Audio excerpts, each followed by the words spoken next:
Does posture really affect the way that we sing? Does the amount of air we breathe really affect how long we sing a note? These are things you've likely been told or asked yourself on your journey to becoming a great singer. But how much importance do these techniques really hold? And is it the end-all be-all to achieving a great sound?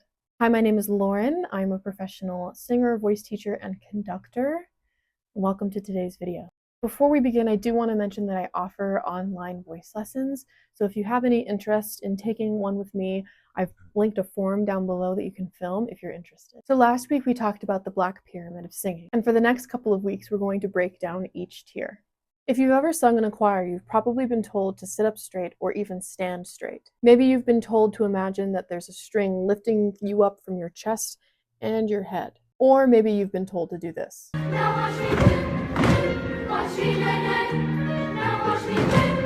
Jokes aside, why do we have to sing with good posture? Let's look at the anatomy of it. Inside your ribcage exists many of your internal organs. You have your heart, your spleen, your stomach, your gallbladder, and yes, of course, you have your lungs. If we have rounded shoulders or an arched back, you're going to be collapsing the ribcage and therefore applying pressure to your lungs, which means that you won't be able to take in the fullest amount of breath that you possibly can take. So how do we ensure that we are providing the proper amount of space for our lungs? So before I warm up, before I sing, I like to ensure that I warm my body up with a series of stretches. We spend a lot of time at our desk these days or sitting on our phones, and that causes a lot of rounded posture and a forward neck, and this is already not good for my breathing. I feel like I'm not quite getting a good enough breath. So I like to do some stretches that help re-correct our posture and ensure that we have the fullest amount of space in our rib cage that we possibly can. So let's start with the YWTL stretch. I think I found this somewhere online, and it's a really great stretch to help correct your posture.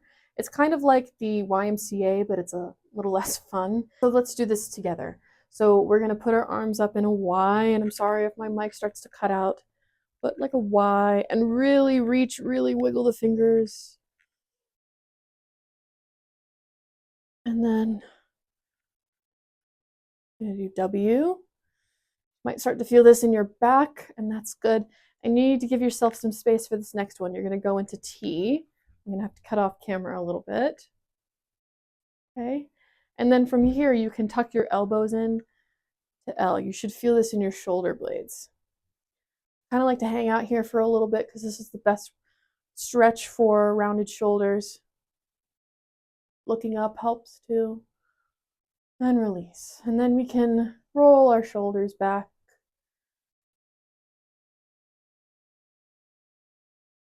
The next thing I like to do is I like to open up my rib cage a little bit further. So I'll kind of go into this Y pose again, reaching up, opening up the rib cage. Okay, and putting a hand on my waist and then leaning over. And from here, take a deep breath. And you should feel your ribs expand. And let's do the other side. Deep breath. And if you'd like to do some neck stretches, I highly recommend that as well. I have a tremendous amount of neck tension, so I like to kind of draw circles with my nose. That's a really good one. Even leaning to the side, reaching away, putting your hand on top of your head is a really good stretch. These are all some things you can do. Yoga and singing tend to go hand in hand. There's actually a lot of yogi instructors who incorporate singing into their stretching. If you are a serious singer, I highly recommend taking a yoga and singing class. They're wonderful. So now that the upper half of our body is warmed up, we want to ensure that the lower half of our body is working and engaged. So this is the most important part of singing, everything from the belly button down. A lot of people might find that surprising. They might find that all of their control comes from here or from the jaw, but that's not correct.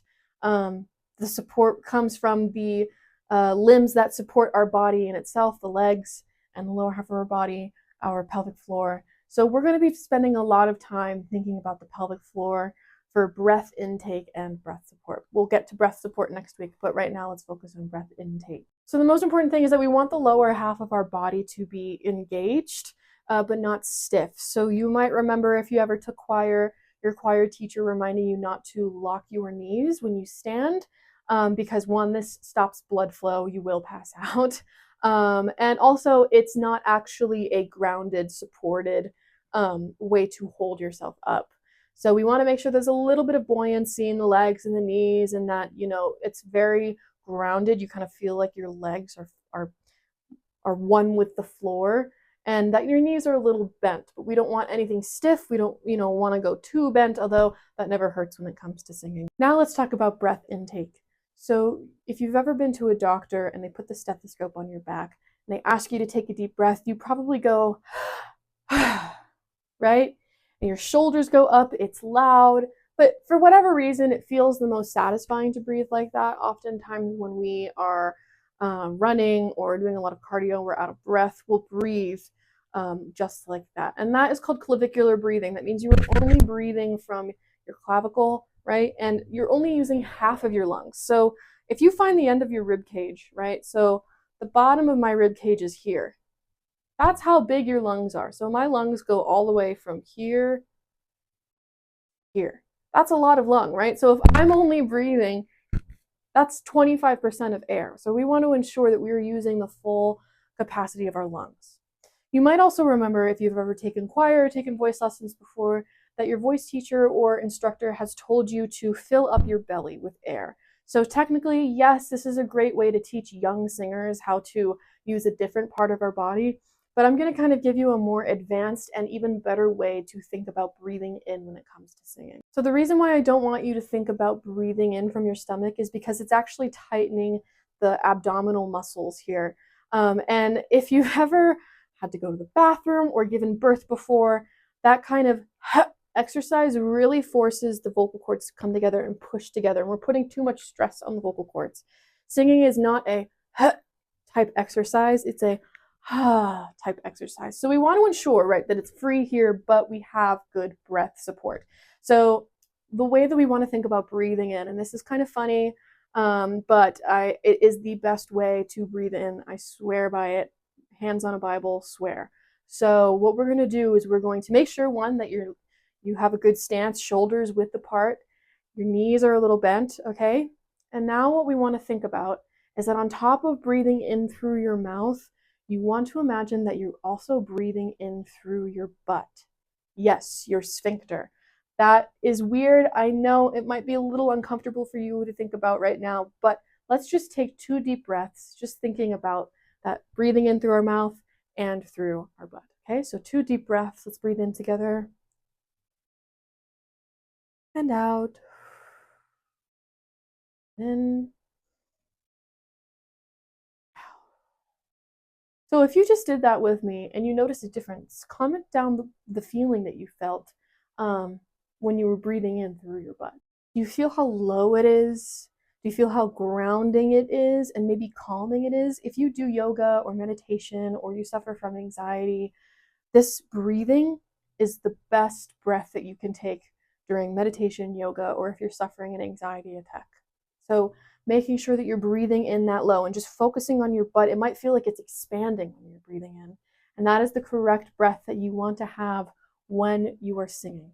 So the best way to practice this is I did this in my last video, but just looking at your music, and you can listen along with another singer or just hear it in your head, and just every time that you want to breathe, just focus on breathing in through your butt. And that's all you have to do. So try practicing these methods while singing.